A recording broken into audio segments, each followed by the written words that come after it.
শুক্রবার সকালে ভয়াবহ ভূমিকম্পে কেঁপে ওঠে রাজধানী ঢাকাসহ সারা দেশ। দেয়াল ধসে পড়ে, ভবন হেলে যায়, আর আতঙ্কে ছুটতে গিয়ে প্রাণ হারান শিশুসহ অন্তত 10 জন। হয়েছেন 6 শতাধিক মানুষ। শুক্রবার সকাল 10টা 38 মিনিটে 5.7 মাত্রার ভূমিকম্প অনুভূত হয় দেশের বিভিন্ন স্থানে।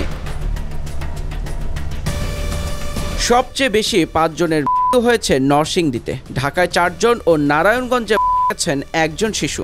ঢাকায় নিহতদের মধ্যে রয়েছেন স্যার সলিমুল্লাহ মেডিকেল কলেজের ছাত্র রাফিউল ইসলাম, ব্যবসায়ী আব্দুর রহিম, তার ছেলে আব্দুল আজিজ রিমন এবং নিরাপত্তাকর্মী মাকসুদ। নারায়ণগঞ্জের রূপগঞ্জে 10 মাস বয়সী ফাতেমা, আর নরসিংদীতে নিহত হয়েছেন শিশু ওমর ফারুক, তার বাবা দেলোয়ার হোসেন, ফোরকান মিয়া, কাজম আলী ও নাসির উদ্দিন। স্বাস্থ্য অধিদপ্তর জানিয়েছে, ঢাকা, গাজীপুর, নরসিংদী, কুমিল্লা সহ বিভিন্ন জেলায় আহত হয়েছেন 6 শতাধিক মানুষ।